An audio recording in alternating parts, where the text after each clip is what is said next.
ഏറ്റവും സ്നേഹം നിറഞ്ഞ സഹോദരി സഹോദരന്മാരെ, നമ്മളുടെ പെരുന്നാളിൽ ഒരുക്കമായ 6-ാം ദിവസമായി ഇന്ന് നമ്മൾ ഈശോയുടെ ഉപമയാണ് ശ്രമിച്ചത്. വിതക്കാരൻ്റെ ഉപമ. ഈ വിതക്കാരൻ്റെ ഉപമ വിതക്കാരനെക്കുറിച്ചും നിലത്തെക്കുറിച്ചും വിത്തിനെക്കുറിച്ചും എല്ലാം സൂചനയുണ്ട്. അവസാനം പറയുന്നത് ചിലത് നല്ല നിലത്ത് വീണു, അത് 100 മേനിയും 60 മേനിയും 30 മേനിയും വിളവുന്നു. ദൈവവചനമാകുന്ന വിത്ത് നല്ല നിലത്ത് വീഴുമ്പോൾ അത് പൂർണ്ണമായ ഫലം നൽകും. ഈ ലോകത്തിൽ ദൈവജനമാകുന്ന വിത്ത് പൂർണ്ണമായ ഫലം നൽകിയത് പരിശുദ്ധ കന്യകാമറിയത്തിലാണ്. 100 മേനി ഫലം നൽകി പരിശുദ്ധ കന്യകാമറിയം. ഇവിടെ മാതാവിനെ അതുകൊണ്ട് വിളിക്കുന്നത്, നമ്മൾ എത്രയും നല്ല മാതാവ് എന്നുള്ള പ്രാർത്ഥനയുണ്ടല്ലോ. വിശുദ്ധ ബെർണാർഡ് ഓഫ് ക്ലെയർവോയിലെ വിശുദ്ധ Bernard, O mother of the word incarnate, അവതരിച്ച വചനത്തിന്റെ മാതാവേ എന്നാണ് വിളിക്കുന്നത്. അദ്ദേഹം 1853 കാലം ചെയ്ത വിശുദ്ധനായിരുന്നു. ആ പ്രാർത്ഥന ഇപ്പോഴും നമ്മൾ ചെല്ലുന്നു. പരിശുദ്ധ കന്യകാമറിയം വചനത്തിന്റെ മാതാവാണ്. മാതാവിനെ കുറിച്ച് ചിന്തിക്കുമ്പോൾ 2 കാര്യങ്ങൾ ഉണ്ട്. ഒന്ന്, ബൈബിളിൽ മാതാവിനെ കുറിച്ച് പറയുന്ന പഠന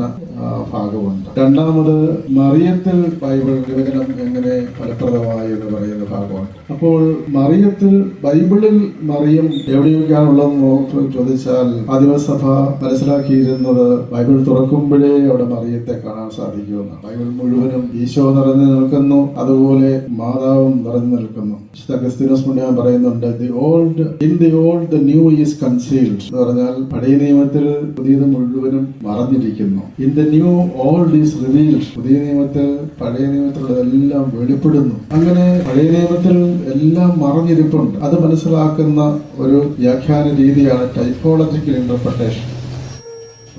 പ്രതിരൂപാത്മക വ്യാഖ്യാനം എന്ന് പറയും. പഴയ നിയമത്തിൽ കാണുന്നതിനെല്ലാം പുതിയ നിയമത്തിൽ പ്രതിബിംബിക്കുന്നു എന്നാണ് അതിന്റെ അർത്ഥം. ഉദാഹരണം പറഞ്ഞാൽ, ആദത്തെ പഴയ നിയമത്തിൽ കാണുമ്പോൾ പുതിയ നിയമത്തിൽ ആദം ഉണ്ട്. ആരാണ് ആദം? അത് പുതിയ ആദം, ഈശോ മിശിഹായ. പഴയ നിയമത്തിൽ ഹവ്വായെ കാണുമ്പോൾ പുതിയ നിയമത്തിലും കാണാൻ സാധിക്കും ആ ഹവ്വായുടെ പൂർണ്ണത. അതാണ് ടൈപ്പ് ആൻഡ് ആന്റി ടൈപ്പ് എന്ന് പറയും. ബിംബവും പ്രതിബിംബവുമാണ്. മോശയെ കാണുമ്പോൾ പഴയ നിയമത്തിൽ, മോശയെ കാണുമ്പോൾ പുതിയ നിയമത്തിൽ പുതിയ മോശയായിട്ടാണ് ഈശോയെ അവതരിപ്പിക്കുന്നത്. പഴയ നിയമത്തിലെ വ്യക്തികൾ, സംഭവങ്ങൾ, വസ്തുക്കൾ ഒക്കെ ഭൂമിയിൽ സർപ്പത്തെ ഉയർത്തി എന്ന് പറഞ്ഞതിന്റെ അർത്ഥം ഈശോയുടെ കുരിശാരോഹണമാണ്. പാറയിൽ അടിച്ചപ്പോൾ വെള്ളം വന്നു, ദാഹിക്കുന്ന എന്റെ അടുക്കൽ വന്ന് കുടിക്കട്ടെ താവിട്ട്. അപ്പൊ പഴയ നിയമത്തിൽ മുഴുവനും പുതിയ നിയമത്തിലെ കാര്യങ്ങൾ അന്തർലീനമായിരിക്കുന്നു എന്നുള്ള ഒരു വ്യാഖ്യാന രീതിയാണ്. അതാണ് ടൈപ്പോളജിക്കൽ ഇന്റർപ്രിട്ടേഷൻ. നമ്മുടെ കുർബാനയിൽ അതുകൊണ്ടാണ് 4 വായനകൾ വായിക്കുന്നത്. നമ്മുടെ കുർബാനയിൽ മാത്രമല്ല, പ്രത്യേകതയാണ് 4 വായനകൾ. ആ വായിക്കുന്നതിന്റെ ക്രമമുണ്ട്. ലൂക്കായുടെ സുവിശേഷം 24-ാം അധ്യായം 37-ാം വാക്യത്തിൽ ഈശോ പറയുന്നുണ്ട്, മോശയും പ്രവാചകന്മാരും തിരുലിഖിതങ്ങളിൽ തന്നെപ്പറ്റി എഴുതിയിരിക്കുന്നത് അവൻ വ്യാഖ്യാനിച്ചു കൊടുത്തു. അപ്പൊ മോശയും പ്രവാചകന്മാരും എന്ന് പറഞ്ഞതിന്റെ അർത്ഥം മോശയുടെ പുസ്തകങ്ങൾ, 5 പുസ്തകങ്ങൾ, പ്രവാചകന്മാരുടെ വലുതും ചെറുതുമായ പ്രവാചകന്മാർ, ഇതെല്ലാം തിരുലിഖിതത്തിൽ തന്നെ കുറിച്ച് എഴുതിയിരിക്കുന്നത് ഈശോ അവർക്ക് വ്യാഖ്യാനിച്ചു കൊടുത്തു. അതുകൊണ്ടാണ് ഈ മോശയുടെ പുസ്തകമാണ് ആദ്യം വായിക്കുന്നത്. ആദ്യം നിയമഗ്രന്ഥങ്ങൾ നമ്മൾ വായിക്കും, അവനെ കെരിയാനാന്ന് പറയും. രണ്ടാമത്തേത് പ്രവചന ഗ്രന്ഥങ്ങൾ എന്നാണ് വായിക്കുന്നത്. ഈശോയിൽ പൂർത്തിയാണെന്ന് കാണിക്കാൻ വേണ്ടിയാണ്. അപ്പോൾ നിയമഗ്രന്ഥങ്ങളിൽ വായിക്കുന്നത് പൂർത്തിയാകുന്നത് സുവിശേഷത്തിലാണ്. അതുകൊണ്ട് അങ്ങനെയാണ് എൻ്റെ വായനയുടെ ഒരു യുക്തി. അതാണ് അനംനെറ്റിക് റീഡിംഗ് എന്ന് പറയുന്നത്. കർത്താവിന്റെ ചരിത്രപരമായ രക്ഷാചരിത്രപരമായ കാര്യങ്ങൾ പഴയ നിയമത്തിൽ പറഞ്ഞിട്ട് അത് പുതിയ നിയമത്തിൽ പൂർത്തിയാകുന്നു എന്ന് വായിക്കുന്നതാണ്. അതുപോലെ തന്നെ പ്രവാചകന്മാർ എപ്പോഴും ആഹ്വാനങ്ങളും തിരുത്തൽ ശക്തികളുമാണ്. അത് ആഹ്വാനങ്ങളെല്ലാം പൂർത്തിയാകുന്നത് പൗലോസ്ലീഹായുടെ ലേഖനങ്ങളിലാണ്. അങ്ങനെയാണ് ആ വായനയുടെ ക്രമം. ഈ 4 വായനകൾ വായിക്കുമ്പോഴാണ് ഞായറാഴ്ച ഈ 4 ചിലർ ചോദിക്കുന്നത് ഈ 4 വായനയൊക്കെ വായിക്കും, ഒരു വായന വായിച്ചാൽ പോലെ. അപ്പോൾ ഈശോ തന്നെ പഠിപ്പിച്ച ഒരു വായനയുടെ ഒരു പരിശീലന കളർ, ഒരു പെഡഗോജി എന്ന് പറയും, ഒരു പരിശീലനമാണ്. അപ്പോൾ വായിക്കേണ്ടത് അങ്ങനെയാണ്. അപ്പൊ ആ ഒരു ഓർഡറിലാണ് ഈ 4 വായനകൾ. അപ്പൊ പരിശുദ്ധ കന്യകാമറിയത്തിലേക്ക് നോക്കുമ്പോൾ നമ്മൾ കാണുന്നത് പഴയ നിയമത്തിൽ കാണുന്ന പല ബിംബങ്ങളും മറിയത്തിൽ പൂർത്തിയാകുന്നു എന്ന് നമ്മൾ ഈ കഴിഞ്ഞ ദിവസങ്ങളിൽ ചില ഭാഗങ്ങളൊക്കെ നമുക്ക് കേട്ടു. പക്ഷെ മറിയത്തിൽ വചനം എങ്ങനെയായിരുന്നു? അതാണ് ഇന്ന് നമ്മൾ ചിന്തിക്കുന്നത്. പരിശുദ്ധ കന്യകാമറിയത്തിൽ വചനം 100 മേനി വിളവ് നൽകി എന്നുള്ളതാണ്. മാതാവിന്റെ ഹൃദയത്തിൽ വീണ വചനം ആ പക്ഷികൾ കൊണ്ടുപോയില്ല, അത് ഉണങ്ങിപ്പോയില്ല, അത് 100 മുള്ളുകൾ ഞെരുക്കിയില്ല, 100 മേനി ഫലം ചെയ്തതാണ്. യോഹന്നാന്റെ സുവിശേഷം 1:14 നമ്മൾ കേൾക്കുന്നുണ്ട്, വചനം മാംസമായി നമ്മുടെ ഇടയിൽ വസിച്ചു. അത് മറിയത്തെ കുറിച്ചുള്ള സൂചനയാണ്. വചനം മാംസമായി, വചനം കേട്ട് ആ വചനം മാംസമായി വസിച്ചു എന്നുള്ളതാണ്. യോഹന്നാൻ പറയുന്നത്. കന്യാമറിയത്തിൽ ഇപ്പൊ വചനം എങ്ങനെയാണ് മാതാവ് സ്വീകരിക്കുന്നത്? വചനം സ്വീകരിക്കുന്നത് മാതാവ് പൂർണ്ണമായും സ്വീകരിച്ചെന്നാണ്. അന്ത്യോക്യയിലെ വിശുദ്ധ ഇഗ്നേഷ്യസ്, ആ വിശുദ്ധൻ 1-ാം നൂറ്റാണ്ടിന്റെ അവസാനം കാണുന്ന വിശുദ്ധനാണ്. അദ്ദേഹം പറയുന്നത് the true seed of David and the Holy Spirit conceived in her. അപ്പോൾ മാതാവിൽ ദാവീദിന്റെ ആ സന്തതി വിശുദ്ധാത്മാവിനാൽ മാതാവിൽ ഉരുവായി. ആ വചനത്താലാണ് ഉരുവായി എന്നാണ് പറയുന്നത്. വചനത്താൽ ഉരുവായി. വിശുദ്ധ ജസ്റ്റിൻ, രക്തസാക്ഷിയായ ജസ്റ്റിൻ ദ മാർട്ടിയർ എന്ന് പറയുന്ന ആൾ റോമിൽ 165 രക്തസാക്ഷിയായ ക്രിസ്തീയ തത്വചിന്തകനാണ്. അദ്ദേഹം പറയുന്നത് വചനത്തിന്റെ മഹാശ്രോതാവാണ് മറിയം. മറിയം കേട്ടതുപോലെ വചനം ഇത്ര വ്യക്തമായി കേട്ട ആളുകളില്ല. 1-ാം നൂറ്റാണ്ടിൽ, അതായത് ബൈബിള് ക്രോഡീകരിച്ച് പുസ്തകമാക്കി സഭ അംഗീകരിക്കുന്നതിന് മുമ്പ് പറയുന്ന കാര്യമാണ്. അപ്പോൾ വചനത്തിന്റെ വലിയ മഹാശ്രോതാവാണ് നമ്മുടെ സുറിയാനി സഭാപിതാവായ മാർ അപ്രയം. അദ്ദേഹം പറയുന്നത് thunder entered Mary and became silent. ഇടിമുഴക്കത്തിന്റെ സ്വരത്തിലാണ് പഴയ നിയമത്തിൽ ദൈവവചനം കേട്ടിരുന്നത്. thunder, ഇടിമുഴക്കം. മാതാവിലെ ഇടിമുഴക്കം കയറി പ്രവേശിച്ചു കഴിഞ്ഞപ്പോൾ എന്ത് സംഭവിച്ചു? ആ ഇടിമുഴക്കം നിശബ്ദതയായി മാറി. ഉരുവായി കുഞ്ഞായിട്ട് ഉദരത്തിൽ ഉരുവാവുകയാണ് ഇടിമുഴക്കം. അതുപോലെ തന്നെ ആ വലിയ ഇടിമുഴക്കം നിശബ്ദയായതുപോലെ തന്നെ സർവശക്തൻ അവളിൽ ഇറങ്ങി വന്നു. ചെറുതായി സർവശക്തനായ പുത്രൻ തമ്പുരാൻ അവളിൽ ചെറുതായി. ഇതിനുവേണ്ടിയാണ് മനുഷ്യവർഗത്തെ മുഴുവൻ വലുതാക്കാൻ വേണ്ടി. കവിയായ ഈ കവിയും ദൈവശാസ്ത്രജ്ഞനുമാണ്, ദൈവശാസ്ത്ര കവിയാണ് അപ്രയം. മനുഷ്യവർഗത്തെ വലുതാക്കാൻ വേണ്ടിയാണ് അവൻ ചെറുതായത്. ദൈവത്തിന്റെ സ്വരം നേരെ കേട്ടാൽ മനുഷ്യൻ ഇടിമുഴക്കമാണ്, താങ്ങാൻ സാധിക്കുകയില്ല. അതുകൊണ്ടാണ് അവൻ മനുഷ്യനായി തീരുന്നത്. അപ്പൊ അങ്ങനെ മാതാവിൽ അവളിൽ അങ്ങനെ ദൈവവചനം സ്വീകരിച്ചു എന്നുള്ള, അവൾ ദൈവവചനം ഉൾക്കൊള്ളുന്ന സംശുദ്ധ പാത്രമായി, പ്യുവർ വെസൽ, ദൈവവചനം സ്വീകരിക്കുവാൻ സാധിക്കുന്ന ഏറ്റവും പരിശുദ്ധമായ പാത്രമായി മറിയം തീർന്നതാണ് സഭാപിതാവായ മാർ അഗസ്റ്റിൻ പറയുന്നത്. ആദ്യം മറിയം തന്റെ ഹൃദയത്തിലാണ് ഈശോയെ ഗർഭം ധരിച്ചത്. വചനം ഹൃദയത്തിൽ സ്വീകരിച്ചു. അങ്ങനെ അവൾ വിശ്വസിച്ചു. ആ ഹൃദയത്തിൽ സ്വീകരിച്ചതിന് ശേഷമാണ് ഇവിടെ ഉദരത്തിൽ സ്വീകരിക്കുന്നത്. അപ്പൊ ദൈവത്തിന്റെ വചനം, ആ വചനത്തോടുള്ള ആ തുറവ്, വചനം കേട്ട് അങ്ങനെ വചനം ഉൾക്കൊണ്ടു. അങ്ങനെയാണ് ആ വചനം. ഈശോ തന്നെ പറയുന്നുണ്ടല്ലോ, ഈശോയെ പറയുന്നുണ്ടല്ലോ, ആരാണ് എന്റെ അമ്മ, എന്റെ സഹോദരൻ. അതിന് ഈശോ ലോക 8:21 വിശുദ്ധ അഗസ്തീനോസ് പുണ്യവാൻ പറയുന്നത് മാതാവിനെ അഭിനന്ദിച്ചുകൊണ്ട് ഈശോ പറയുന്നതാണെന്നാണ്. അതായത് വചനം കേൾക്കുകയും അത് പ്രവർത്തിക്കുകയും അതനുസരിക്കുകയും ചെയ്യുന്നവരാണ് ഭാഗ്യവാന്മാർ. മാതാവിനെ അഭിനന്ദിക്കുന്ന വാക്കായിട്ടാണ് വിശുദ്ധ അഗസ്തീനോസ് പറയുന്നത്. അപ്പൊ വചനം കേട്ട് ആ വചനം അനുസരിച്ച് ജീവിച്ച വ്യക്തിയാണ് പരിശുദ്ധ കന്യാമറിയം. അങ്ങനെ വചനം അനുസരിച്ച ആളാണ്. അത് നമുക്ക് വലിയൊരു മാതൃകയാണ്. വചനം നമ്മൾ കേൾക്കണം. വിശുദ്ധ യാക്കോബിന്റെ സുവിശേഷം ജെയിംസ് 1:22 അവിടെ പറയുന്നുണ്ട്, വചനം ഒരു മിററാണ്, ഒരു കണ്ണാടിയാണ്. ആരെങ്കിലും കണ്ണാടികൾ നോക്കിയിട്ട് വെറുതെ പോകുമോ? കണ്ണാടി നോക്കിയിട്ട് മുഖം എങ്ങനെ ഇരിക്കും നോക്കിയിട്ടല്ലേ പോവുകയുള്ളൂ. ഇതുപോലെ വചനത്തിൽ നോക്കി നാം ആരായിരിക്കുന്നത് മനസ്സിലാക്കി നമ്മെ തന്നെ മാറ്റിയെടുക്കണമെന്നാണ് അദ്ദേഹം പറയുന്നത്. അപ്പൊ കണ്ണാടിയിൽ നോക്കിയിട്ട് വെറുതെ പോകുന്നവരെ പോലെ ആകരുത്. നമ്മൾ വചനത്തിന്റെ വെറും ശ്രോതാക്കളായി മാറാതെ കർമ്മനിരതരായ ആ വചനം കർമ്മനിരതമായി സ്വീകരിക്കുന്നവരായി തീരണമെന്നാണ്. അപ്പൊ മറന്നു പോകുന്ന കേൾവിക്കാരാകരുത്. വചനം ഉള്ളിൽ അവിടെ കിടക്കണം. അവിടെ കിടന്ന് ആ വചനം ഭാഗമായി അത് വചനം ജീവിക്കുന്ന അവസ്ഥയിലേക്ക് വരണം. അതുകൊണ്ട് വചനത്തിന്റെ വെറും ശ്രോതാവാകരുത്, കേൾക്കുന്നവരാ മാത്രമാകരുത്. വാസ്തവത്തെ കേൾക്കുക എന്ന വാക്ക് തന്നെ വിശുദ്ധ അഗസ്തീനോസ് പുണ്യവാൻ പറയുന്നത്, കേൾക്കുക എന്ന വാക്കിന്റെ അർത്ഥം എന്താണ്? ഔദീരെ എന്നാണ്. ലാത്തിൻ ഭാഷയിൽ ഔദീരെ, കേൾക്കുക, ശ്രദ്ധിക്കുക എന്നാണ്. പക്ഷെ വാക്കിന്റെ അർത്ഥം ഔദീരെ, അതിൽ നിന്നാണ് ഒബിദീരെ എന്ന വാക്കുണ്ടാകുന്നത്. എന്ന് പറഞ്ഞാൽ അനുസരിക്കുക എന്ന വാക്കുണ്ടാകുന്നത് ഈ കേൾക്കുകയിൽ നിന്നാണെന്നാണ് അദ്ദേഹം ലത്തീൻ ഭാഷയിൽ വ്യാഖ്യാനിക്കുന്നത്. ലത്തീൻ ഭാഷയുടെ ആവശ്യമില്ല. പറഞ്ഞാൽ കേൾക്കുക എന്ന് പറഞ്ഞതിന്റെ അർത്ഥം എന്താ? അവർ പറഞ്ഞാൽ കേൾക്കാത്തവരാണോ എന്ന അർത്ഥം എന്താണ്? പറഞ്ഞാൽ കേൾക്കുക എന്ന് പറഞ്ഞാൽ വെറും കേൾവിയല്ല, അനുസരിക്കുന്നവരെയാണ് പറയുന്നത്, പറഞ്ഞാൽ കേൾക്കുന്നവർ. അപ്പൊ മറിയം കേൾക്കുന്നവരാണ്. മറിയത്തിന്റെ ഹൃദയം എന്ന് പറയുന്നത് ഔരസ് കോർഡിസ്, കേൾക്കുന്ന ഹൃദയമായിരുന്നു എന്നാണ് കേൾക്കുന്ന ഹൃദയം. മറ്റുള്ളവരെ കേൾക്കുക, ദൈവത്തെ കൂടുതലായി കേൾക്കുന്നതായിട്ട് ഭാവിക്കുകയല്ല, കേൾക്കുക, ഉള്ളിൽ അത് കേൾക്കണം. അങ്ങനെ പരിശുദ്ധ കന്യാമറിയം അവനെ കേട്ടു. പഴയ ദൈവത്തിലെ ഒരു വാക്ക് തന്നെയുണ്ട്, ആവർത്തിക്കുക, ക്ഷമാ ഇസ്രായേലേ കേൾക്കുക, എന്റെ ദൈവമായ കർത്താവ് ഏകനാകുന്നു. ആവർത്തിക്കുന്ന വാക്കാണ്, ഏറ്റവും പ്രധാനപ്പെട്ട ഒരു വാക്കാണ് കേൾക്കുക. അതിൽ നിന്നാണ് നമ്മൾ സുവിശേഷം വായിക്കുന്നതിന് മുമ്പ് പറയുന്നത്, നിങ്ങൾ ശ്രദ്ധാപൂർവം കേൾക്കുമെന്ന് പറയുന്നത്. സുവിശേഷം ശ്രദ്ധാപൂർവം കേൾക്കുവിൻ. അപ്പം ആ ശ്രദ്ധാപൂർവം ശ്രവിക്കാം എന്ന് പറയുന്നത് ആ കേൾവിയാണ്, ആ ദിവ്യമായ ഒരു കേൾവി വെറുതെ കേട്ടാൽ പോരാ. അതുകൊണ്ടാണ് കന്യാമറിയം പറയുന്നത്, ഇതാ ഞാൻ കർത്താവിന്റെ ദാസി, നിന്റെ വാക്കുപോലെ എന്നിൽ ഭവിക്കട്ടെ, നിന്റെ വചനം പോലെ എന്നിൽ നിറവേറട്ടെ.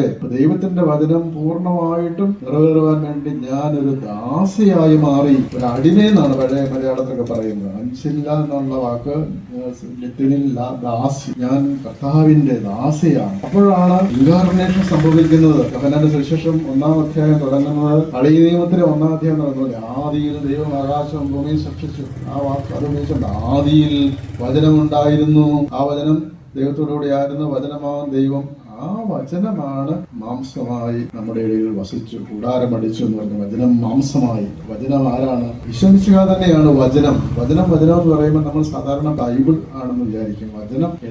വചനത്തിന്റെ ഒരു ചെറിയ ഭാഗം മാത്രമാണ് ഈ ബൈബിൾ, എഴുതപ്പെട്ട ഭാഗം മാത്രമാണ്. ഈശോ വചനം. അത് എഴുതാനും തീരുന്നതല്ല, എഴുതാൻ മാത്രം, അതിനപ്പുറമുണ്ട്. യോഹന്നാന്റെ സുവിശേഷം അവസാനിക്ക് 20-ാം അധ്യായം 30-ാമത്തില് പറയുന്നുണ്ട്, ഈശോ ഈ പുസ്തകത്തിൽ എഴുതിനേക്കാൾ അനേകം അടയാളങ്ങൾ ഈശോ പ്രവർത്തിച്ചിട്ടുണ്ട്. അതെല്ലാം എഴുതാൻ ശ്രമിച്ചാൽ അതിനുള്ള ഗ്രന്ഥങ്ങൾ മതിയാവുകയില്ല, എഴുതാൻ പറ്റുകയില്ല. അത് തന്നെ അദ്ദേഹം 21-ാം അധ്യായം 25-ാം വാക്യത്തിലും പറയുന്നുണ്ട്, ഈശോ ചെയ്ത ഒരുപാട് കാര്യങ്ങളുണ്ട്. അതിൽ എഴുതാൻ മാത്രമുള്ള ലോകം മുഴുവൻ നിറഞ്ഞു പോകുമ്പോൾ എഴുതിയ അത്ര കാര്യങ്ങൾ. അപ്പം ഈ എഴുതപ്പെടാത്ത ഒത്തിരി കാര്യങ്ങൾ അത് സഭയിലൂടെ, വിശ്വാസികളുടെ സമൂഹത്തിലൂടെ, വിശ്വാസത്തിന്റെ ഓർമ്മയിലൂടെ, അനുഷ്ഠാനങ്ങളിലൂടെ തുടരുന്നു. അതാണ് ദൈവിക പാരമ്പര്യങ്ങൾ എന്ന് പറയുന്നത്. ഇപ്പൊ എഴുതപ്പെട്ടതും എഴുതപ്പെടാത്തതും വചനം മൂലമോ കത്ത് മൂലമോ ഞാൻ നിങ്ങൾക്ക് നൽകിയ പാരമ്പര്യങ്ങൾ പിന്തുടരുമെന്ന് പൗലോസ് പറയുന്നുണ്ടല്ലോ. അപ്പൊ ദൈവവചനം, കർത്താവിന്റെ ആ വചനം പൂർണ്ണമായും മറിയം സ്വീകരിച്ചു. വചനം നിറഞ്ഞ ഒരു ജീവിതമാണ് മറിയത്തിന്റെ. പ്രത്യേകിച്ച് അത് മനസ്സിലാക്കാൻ സാധിക്കുന്നത് മാതാവിന്റെ മാഗ്നിഫിക്കാറ്റ്, കൃതജ്ഞതാസ്തോത്ര ഗീതം, ഇതൊക്കെ സുവിശേഷത്തിൽ വായിക്കുന്ന കൃതജ്ഞതാസ്തോത്ര ഗീതം. ആ കൃതജ്ഞതാസ്തോത്ര ഗീതത്തില് ഒരുപാട് പഴയ ഭാഗങ്ങൾ ഉദ്ധരിച്ചുകൊണ്ടാണ് മറിയം പാടുന്നത്. വാസ്തവത്തിൽ ആദിമ സഭയുടെ ഒരു ആരാധനക്രമ ഗീതമായിരുന്നു വിശുദ്ധ ലൂക്കാ. അങ്ങനെയാണ് ബൈബിളിൽ പ്രവേശിപ്പിച്ചത് ഈ മാതാവിന്റെ ഈ പാട്ട്. മാതാവിന്റെ പാട്ട് പഴയ നിയമത്തിലെ ഹന്നയുടെ പാട്ട്, 1 സാമുവേൽ 2:1-10 വരെ. അതുപോലെ തന്നെ 50-ാം വാക്യം സങ്കീർത്തനം 103:17. അതുപോലെ തന്നെ 17 മുതൽ 38 വരെയുള്ള ഭാഗം.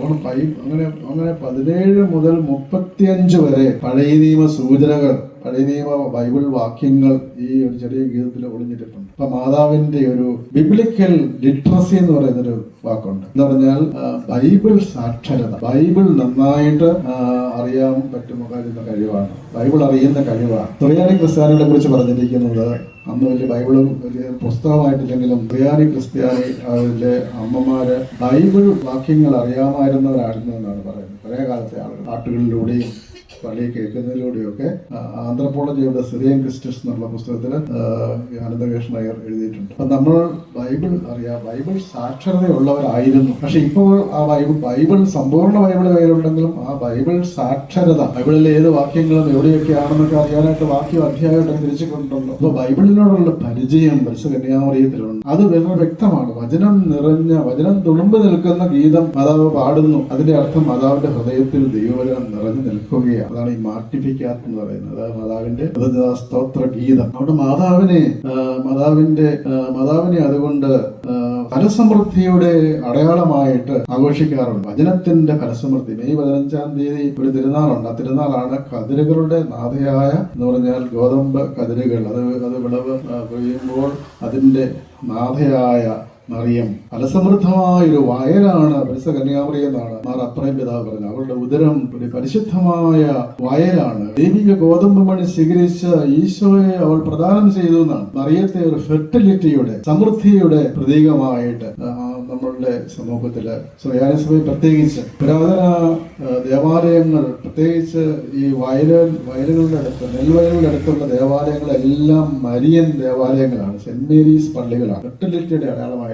നമ്മുടെ നാട്ടിലും അങ്ങനെയാണ്. അപ്പോൾ അങ്ങനെ മാതാവിനോടുള്ള വലിയ ഭക്തിയാണ്. വിളവെടുപ്പോടനുബന്ധിച്ചുള്ള തിരുനാളുകൾ, ഈ ഓഗസ്റ്റ് 15 തിരുനാൾ, അത് നമ്മുടെ നാട്ടിലധികം വിളവെടുപ്പിലേക്ക് തന്നെയും ഓണത്തിന് ഒരുക്കമായിട്ടുള്ള കൃഷി വിളവെടുപ്പൊക്കെ അടുത്ത് വരുമെന്ന് പറയാൻ സാധിക്കും. പക്ഷേ യൂറോപ്യൻ രാജ്യങ്ങളിൽ ഓഗസ്റ്റ് 15 എന്ന് പറയുന്നത് ഈ ഹാർവെസ്റ്റ്, സമ്മർ ഹാർവെസ്റ്റിന്റെ സമയമാണ്. അതായത് ഗോതമ്പ് ശേഖരിക്കുന്നത്, വിളവ് ശേഖരിക്കുന്നത്, കതിരുകൾ. അപ്പോൾ പള്ളിയിൽ കൊണ്ടുവന്ന് അതിൻ്റെയൊക്കെ ഒരു കറ്റ പോലെ കെട്ടി അവിടെ കൊണ്ടുപോയി പള്ളികളിൽ സമർപ്പിക്കുന്ന രീതികൾ ജർമ്മനിയിലൊക്കെയുള്ള പള്ളികളിൽ ഞാൻ കണ്ടിട്ടുണ്ട്. ഓഗസ്റ്റ് 15-ാം തീയതി. അപ്പോൾ അത് കതിര് സ്വീകരിക്കുന്ന കതിരിന്റെ, അതുപോലെ സെപ്റ്റംബർ 8-ാം തീയതിയാണ് മുന്തിരി ശേഖരിക്കുന്ന അതിന്റെ ഒരു ആഘോഷം നടക്കുന്നത്. നമുക്ക് സെപ്റ്റംബർ 8-ാം തീയതി മാതാവിന്റെ ജന്മതിരുനാളാണ്. അപ്പോൾ ഇറ്റലിയിലൊക്കെ വെന്തേമിയ എന്ന് പറയും. അതായത് ഈ മുന്തിരിക്കൊലകൾ അത് പറിച്ചെടുത്ത് അത് സംസ്കരിച്ചെടുക്കുന്ന, അതിന്റെ ശേഖരിക്കുന്ന അവസരമാണ് സമ്മർ ഹാർവസ്റ്റ്. അപ്പൊ അതിന്റെ തിരുനാളുകൂടെ തന്നെയാണ്, അതിന്റെ അവസാന ഭാഗമാണ്. അത് വിതയ്ക്കുന്ന തിരുനാളാണ് ജനുവരി 15-ാം തീയതി. ഇതെല്ലാം മറിയുമായിട്ട് ബന്ധപ്പെട്ടിരിക്കുകയാണ്.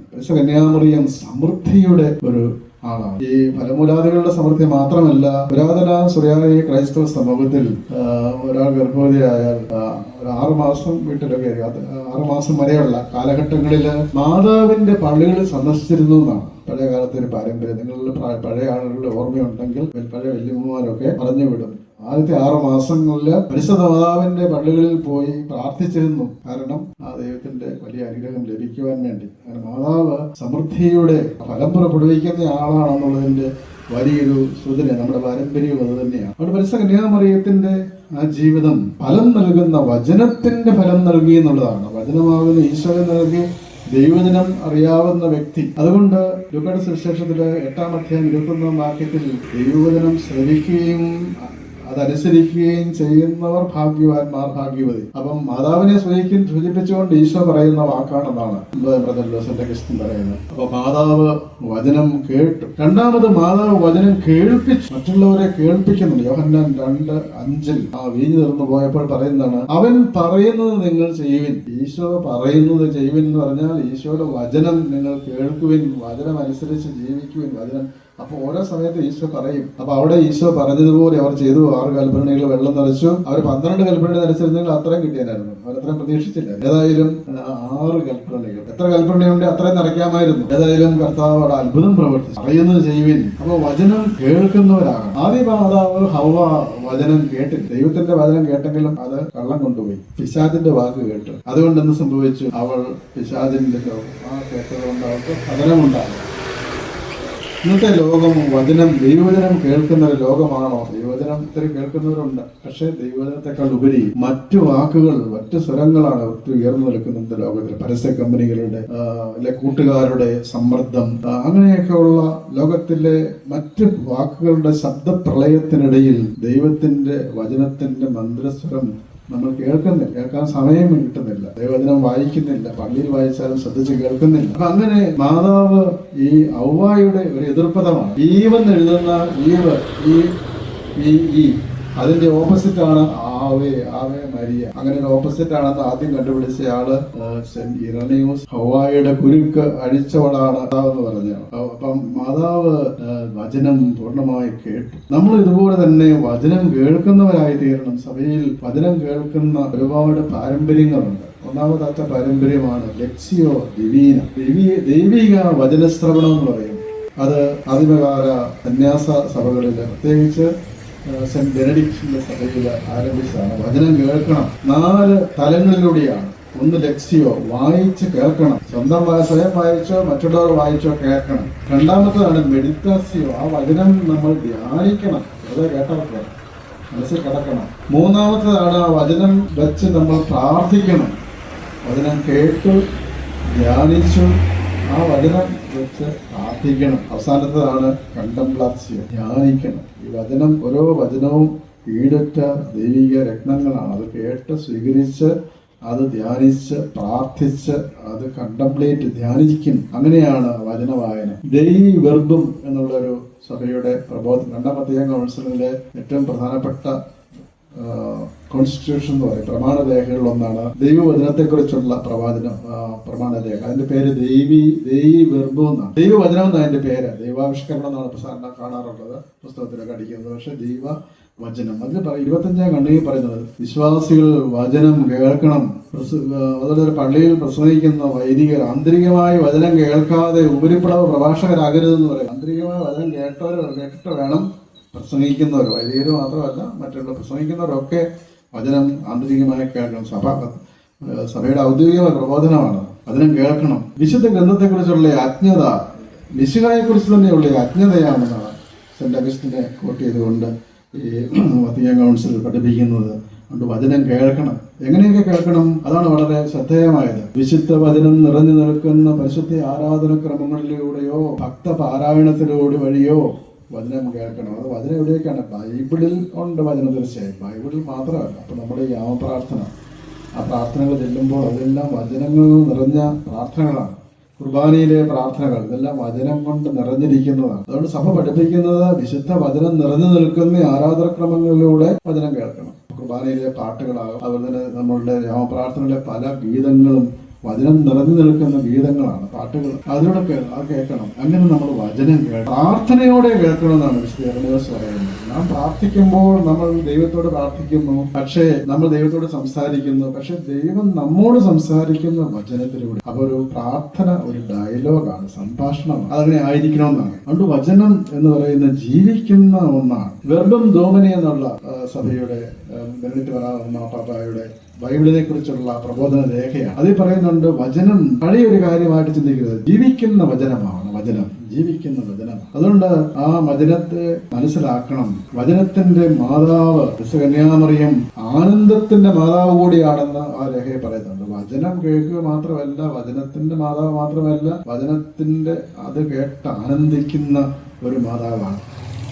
കർത്താവ് അരുളി ചെയ്തവ നിറവേറുമെന്ന് വിശ്വസിച്ചവൾ ഭാഗ്യവതി, വചനം കേട്ട് ആനന്ദിക്കുന്നവൾ ഭാഗ്യവതി. അപ്പോൾ വചനം കേൾക്കുകയും സ്വീകരിക്കുകയും ചെയ്യും. ആദിമസഭയുടെ മറ്റൊരു പ്രാർത്ഥന വചന ഉപയോഗ രീതിയാണ് ആന്റി റേസിസ് എന്ന് പറഞ്ഞൊരു വാക്കുണ്ട്. അത് AD 399 കാലം ചെയ്ത എവാഗ്രിയോസ് എന്ന് പറഞ്ഞ സഭാപിതാവ് വികസിപ്പിച്ചെടുത്തിരിക്കുകയാണ്.